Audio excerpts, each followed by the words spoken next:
Dentro de los aspectos entonces de la unidad 3, que es el módulo que vamos a desarrollar, la parte de la unidad 3 del módulo, está el aspecto de biodiversidad. Entonces, los contextos de biodiversidad involucran el prefijo bio, significa vida, o sea, la gran variante, la forma, la cantidad de organismos presentes en lo que son los ecosistemas, en la vida, en la naturaleza. Eso involucra entonces lo que es la biodiversidad. Entonces, dentro de esos aspectos, hay que tomar en cuenta cómo se clasifican, cómo se organizan esos organismos presentes dentro de ese gran conglomerado que es la vida.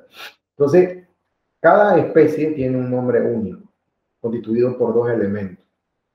Es decir, a través de lo que es la clasificación de todos los seres vivos, cuando aquí en Panamá se habla de Homo sapiens, cuando alguien en Estados Unidos habla de Homo sapiens, y cuando alguien en Rusia habla de Homo sapiens, entonces en los tres lugares, en los tres países, en los continentes, hablar de Homo sapiens, todo el mundo sabe, o todos ellos saben que estamos hablando de la especie humana. Entonces, todos los organismos que están en la vida, todos los organismos que están todos los organismos que están en la vida están constituidos por un nombre científico.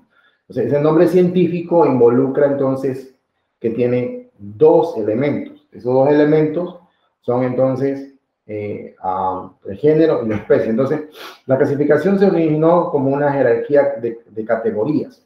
Entonces, los sistemáticos identifican las características que relevan las relaciones evolutivas en la parte que clasifica.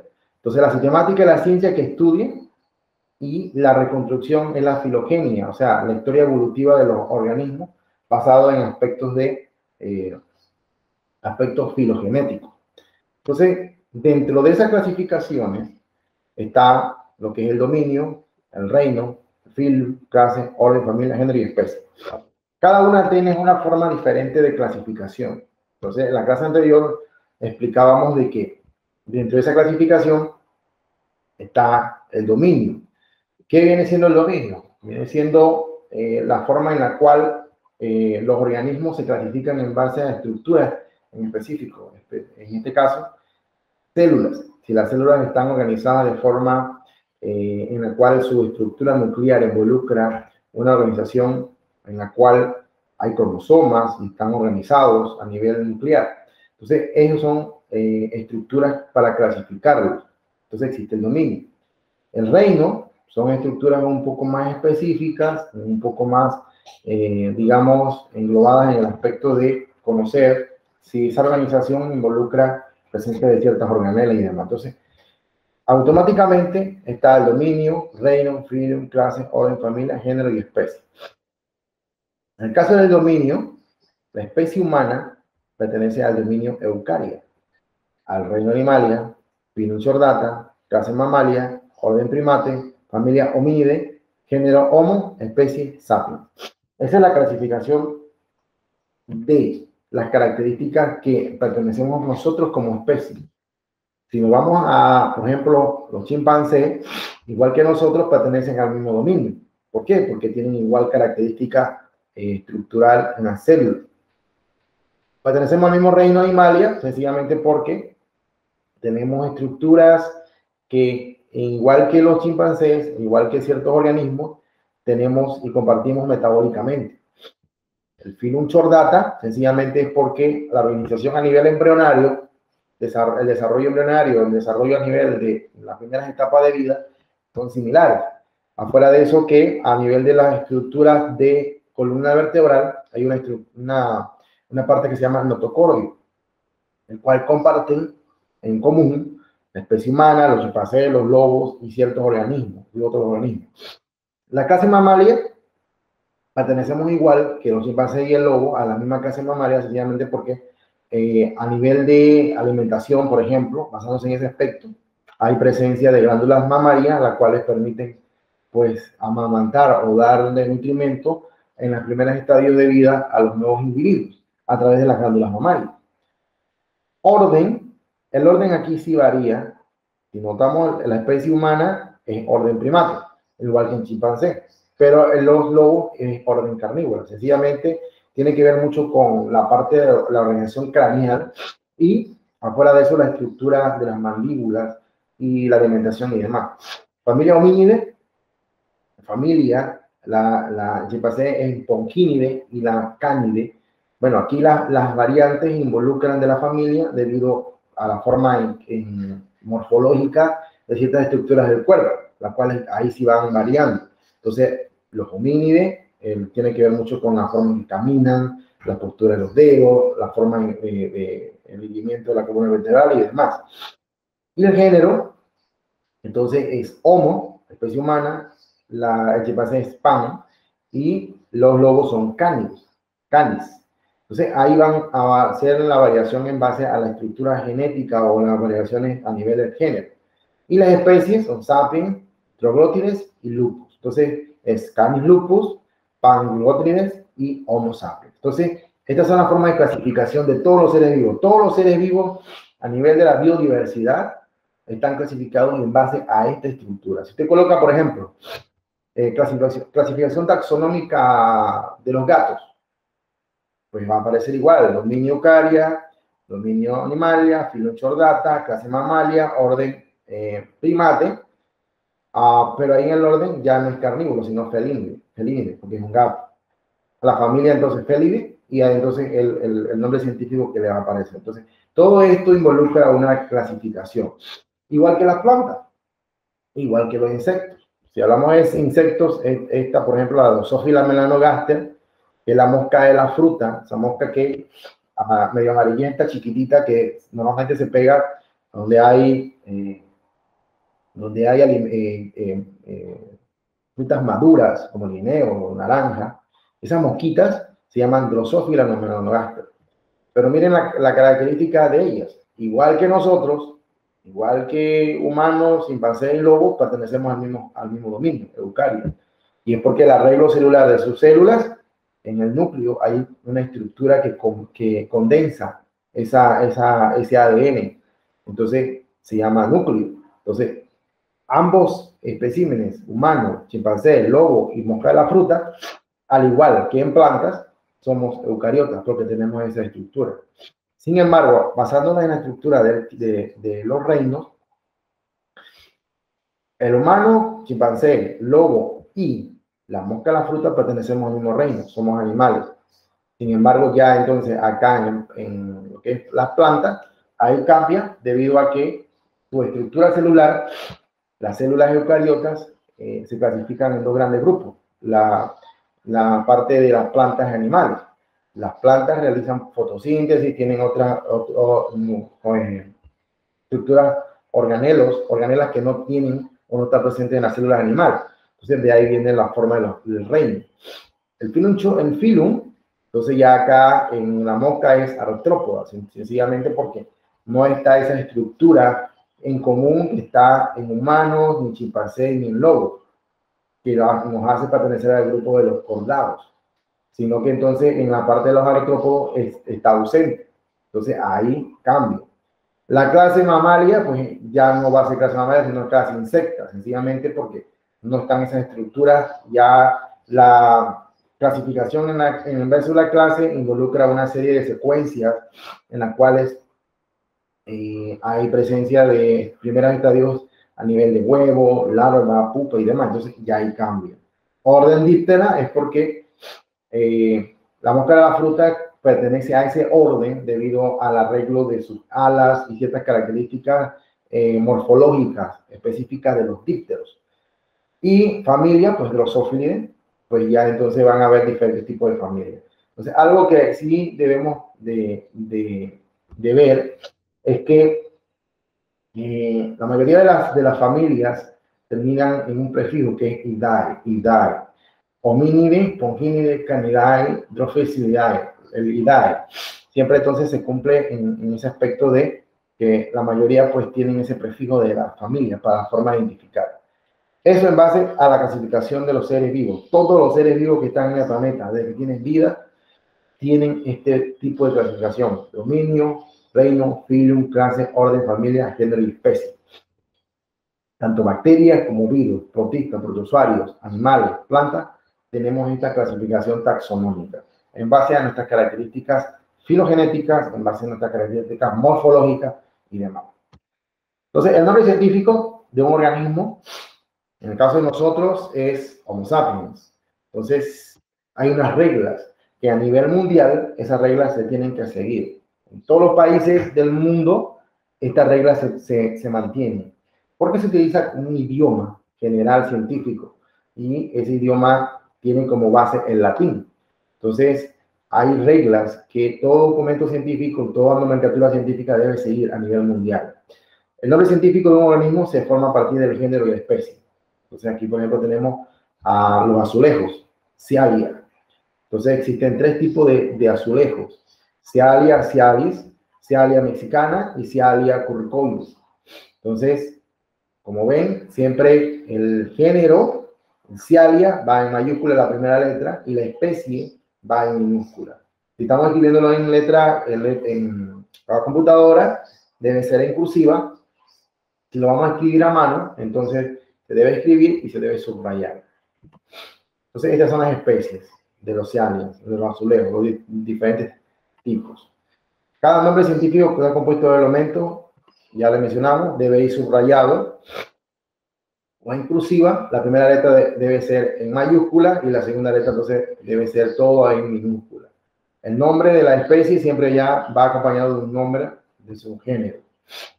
Dentro de la clasificación y de los aspectos de biodiversidad existieron muchos científicos, muchos, digamos, que se dedicaron a clasificar la vida o los organismos que existían en su medio en aquel tiempo de cada quien. Entonces, el primero fue Aristóteles, que clasificó o trató de formular un lenguaje lógico y estandarizado para nombrar los seres vivos. Entonces, clasificó alrededor de 500 organismos en 11 categorías jerárquicas basadas en varias características. Luego apareció Linneo en 1700 y puso los cimientos del sistema moderno de clasificación. Linneo en aquel tiempo, 1700, y actualmente lo que él hizo, actualmente se sigue usando en muchas clasificaciones científicas. Entonces, él fue el primero que dijo, bueno, vamos a tomar la clasificación de los individuos en base a la forma del cráneo, la forma de la dentadura, la fórmula dental, las características, cómo se alimentan, las características de las patas, de las manos. O sea, esas características fueron mucho más específicas. Y comenzaron entonces la clasificación. Por eso se dice que puso los cimientos del sistema moderno de clasificación. Colocó cada organismo de una serie de categorías dispuestas jerárquicamente sobre la base de su semejanza de otras formas de vida. O sea, fue clasificándolo. Si habían características que, aunque pertenecían a medio acuático o a medio terrestre o aéreo, pero había características que eran diferentes. Entonces fue categorizándolas por jerarquía. E introdujo el nombre científico compuesto de género y especie. Fue el primero y del cual, a partir de él, se sigue empleando en la actualidad 2021 y se sigue empleando lo mismo que él hizo, porque fue la forma correcta de clasificar los individuos en base a un nombre científico. Luego apareció Darwin en 1800, donde publicó El origen de las especies, donde demostró que a nivel de organismos estaban emparentados en un ancestro común, o sea que existían o existen ancestros comunes, y debido a cambios genéticos, cambios evolutivos, las especies comienzan a evolucionar y esos rasgos van cambiando con el tiempo. Existieron otras clasificaciones. En este caso podemos mencionar la clasificación actual de algunos individuos. Por ejemplo, para la clasificación, si vemos esta comparación de características morfológicas de los individuos en los aspectos de volar, nadar, correr y asir, o sea, agarrar. Si nos vamos, por ejemplo, a los pterodáctilos, aves y murciélagos, vamos a notar, basados en los huesos, húmero, cubito, radiocarpo, metacarpo y falange, miren la forma del pterodáctilo. En el caso del húmero, era muy similar, pues era muy parecido a lo de un ave y lo de un murciélago. Si nos vamos a la parte del radio y el carpo, que son los huesos que están aquí de color azul y verde, como verde caña respectivamente, miren el pterodáctilo, miren la de las aves y miren entonces la de los murciélagos. Y si lo enfocamos en la parte de los falanges y los metacarpos, miren los metacarpos del pterodáctilo, las aves y los del murciélago. O sea que tienen una similitud. Obviamente, que a medida que cada organismo se comenzó a especializar en determinada forma durante los aspectos evolutivos, iban creando características adaptativas al medio determinado, para volar, para asir, para caminar. En el caso del delfín, con una foca, igual, miren la forma del húmero, la disposición que tienen, la forma de los metacarpos, la forma del radio y cubito, que tienen gran similitud.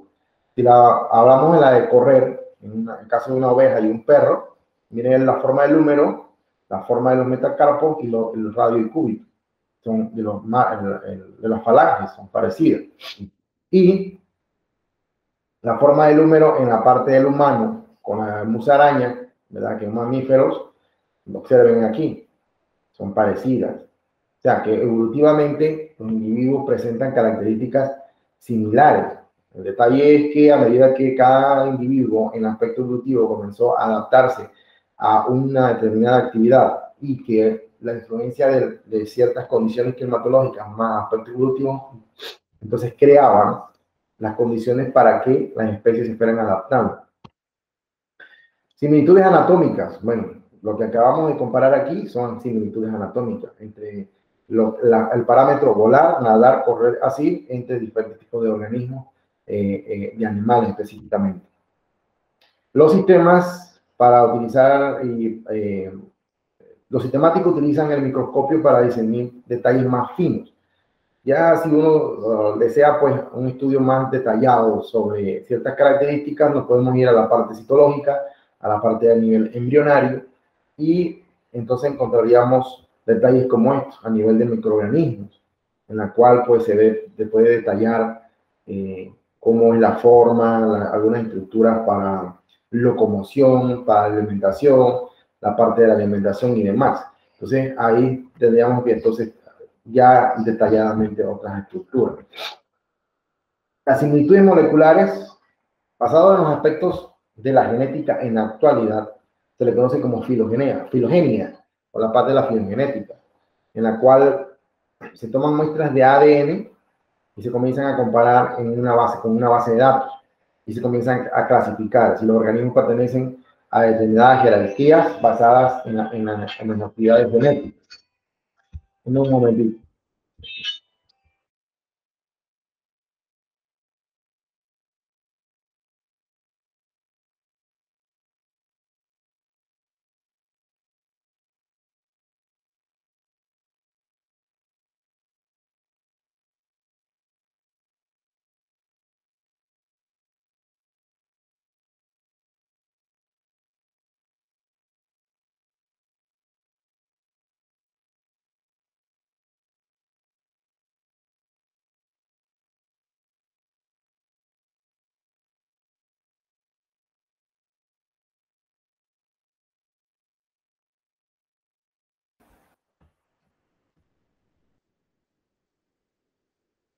Ok, entonces dentro de esos aspectos evolutivos, entonces están las similitudes moleculares que involucran entonces aspectos en los cuales se colocan o se toman muestras de condiciones genéticas y se va comparando con una base. Entonces, cuando existen similitudes, pertenecen a ese grupo. Y si no concuerdan, entonces hay que buscar, en base a la estructura genética, a qué grupo pertenece. En el caso de los dominios, existen 3 dominios principales. El sistema de 5 reinos mejoró, que era antes habían 5 reinos de clasificación, pero actualmente esos 5 reinos se agruparon en dominios, mucho más genéricos. Entonces, los 3 dominios que existen, principalmente, es los dominios bacteria, arquea y eucaria. La bacteria en los procariotas, las arqueas también que son procariotas y eucaria, que son entonces organismos eucariotas que presentan una actividad determinada. Y este es el árbol de la vida. Como mencionábamos anteriormente, existe a través de la evolución hay organismos que evolutivamente tienen un descendiente en común y se le conoce pues dentro de esos ancestros comunes y se elaboró este árbol para representar los dominios. Tenemos el dominio de la bacteria, el dominio de la arquea y la eucaria. Y dentro del dominio eucaria, o sea, de los eucariotas, está el reino animal. Y los demás, entonces, organismos que pertenecen a esta misma organización. Antes de eso, de esos dominios, pues, eran reinos. A partir de lo propuesto de Whittaker, Robert Whittaker en el 69, que incluían los reinos de Monera, que eran todos los procariotas, los protistas, que eran los eucariotas que no son las plantas, ni hongos, ni animales, el plantae, el fungi animal. Ese era lo que se manejaba anteriormente. Pero con Carl Walsh, en 1990, y es que la que se utiliza en la actualidad, esta clasificación, describió que el reino Monera, o sea, el reino Monera, los procariotas, de un grupo muy distinto, eran un grupo muy distinto a bacterias y en las arqueas. Entonces, basado en la secuencia del nucleótido del ARN, el ácido ribonucleico, presente en los ribosomas de las células de cada quien. Entonces, por eso fue que se incluyó a través del análisis del ARN, en la cual entonces se logró modificar, se logró estandarizar y se logró mejorar entonces esa clasificación. Y esa clasificación, a partir de Carl Walsh, es la que tenemos actualmente, la de los tres dominios, bacteria, arquea y eucaria.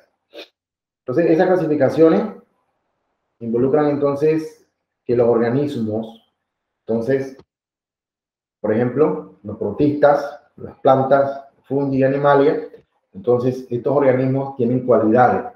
Dentro de ellas, tienen cualidades que hacen que pertenezcan al reino, al dominio eucaria, que es el que debemos explicar entonces con más detalle. Protistas, pues existe una gran variedad de protistas. Algunos de ellos tienen daños a nivel médico porque pueden ocasionarnos algún tipo de enfermedad. Y a nivel de organismos como las plantas, pues existe una clasificación muy variada.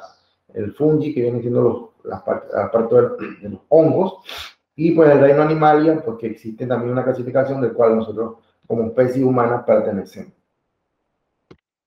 Entonces, las clasificaciones, entonces hay que explicar cuáles son las formas de clasificación. En el caso en el módulo aparece una serie de enunciados. Está la clasificación en la tabla 5, que pertenece entonces a lo que es la clasificación del ser humano. Y luego, más adelante, aparece en la figura 12 el esquema del árbol de la vida, que son los tres tipos de grupos o de dominios que existen. Para efecto del taller que tienen que realizar en el día de hoy, para este taller, pues deben, en la actividad 6 del módulo, hay una serie de preguntas que deben desarrollar utilizando la lectura del módulo. Es decir, tienen que enfatizar en la parte de determinar cuáles son, por ejemplo, los beneficios, qué beneficios obtiene el hombre de la biodiversidad, cuáles son los beneficios de que exista una gran diversidad de individuos en el planeta, qué es lo cuál es el efecto que tiene positivo. Y de ahí ese cuestionario tienen que desarrollarlo. Los que van a trabajar por forma de la plataforma, de igual forma tienen un taller el cual tienen que desarrollarlo y tienen que ejecutarlo para ese grupo de preguntas.